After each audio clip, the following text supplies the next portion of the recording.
Hello' everyone, গুৱাহাটীত হৈ থকা এয়া এক্সপ' চাব গৈছেনে আপোনালোকে? নাই যোৱা যদি গৈ আহিব, বেছি দিন নাথাকে বাৰু, 24 আগষ্টলৈ আছে। আমি যোৱাকালি গৈ আহিলোঁ, গৈ খুবেই ভাল লাগিছে। এক্সপ' যদিও বা আগতে গৈছোঁ, ইয়াতে নতুন এটা শ্ব' হৈছে জলপৰী শ্ব', আগতে দেখা নাই বাৰু, এয়া প্ৰথম দেখিলোঁ। জলপৰী শ্ব'টো চাই খুবেই ভাল লাগিছে, ল'ৰাইও খুব এনজয় কৰিছে। ইয়াৰ ভিতৰৰে সোমাই আহিলোঁ, আহি কিনে টিকট ল'লোঁ। 150 কৈ লৈছে এজনত টিকেট। ইয়াৰ ভিতৰত দেখিছেনে কিমান মানুহ। 4টাৰ পৰা 8টালৈ আছিলে সময়। এয়া সোমাই মাছৰ এয়া একুৰিয়াম টাইপৰ বনোৱাই আছে, তাৰে ভিতৰেৰে সোমাই যাব লাগে। চাৰিওপিনে মাছৰ একুৰিয়ামৰ ভিতৰেৰে সোমাই যাব লাগে।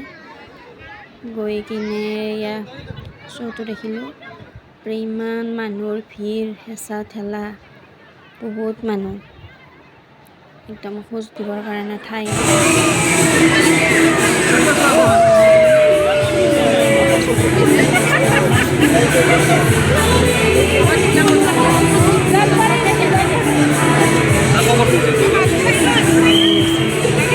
মিউজিক লগোৱাই আছে, সিহঁতে কিন্তু মাজে মাজে ওপৰলৈ উঠি যায় উশাহ ল'বৰ কাৰণে। সৰু সৰু বাচ্চাবিলাকে আগত খাৰা হ'বৰ কাৰণে অকণমান ঠাই দিছে। ল'ৰাইও পূৰা আগত থিয় হৈ হাই হেল্ল' দি আছে। জলপৰীক চাই খুব ভাল লাগিছে।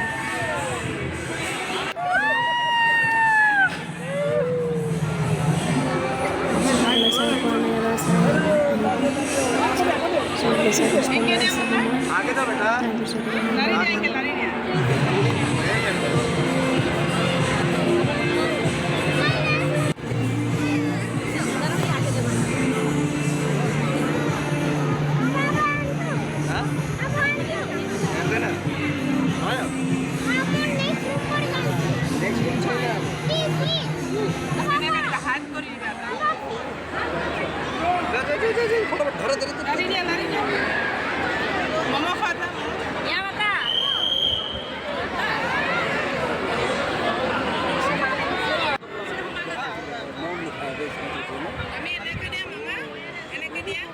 এয়া জলপৰী শ্ব'টো চোৱা হোৱাৰ পিছত এক্সপ'খনলৈ আহিলোঁ।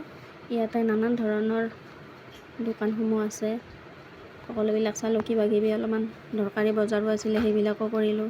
এয়া ডুবাইৰ মিঠাই, ডুবাইৰ চকলেট, গোটেইবিলাক বস্তুৱে আছে। কিবা কিবি দৰকাৰী অকণমান বস্তু আছিল, সেইবিলাকো কিনিলোঁ। সকলোবিলাক লৈ মেলি সকলোবিলাক বজাৰ সামৰ কৰি এয়া ল'ৰাৰ উৎপাত, এইটো লাগে সেইটো লাগে, সিও কিবা কিবি অলপমান বজাৰ কৰিলে, তাৰ খেলনা বস্তু। আৰু এইপিনে ডুবাইৰ চকলেট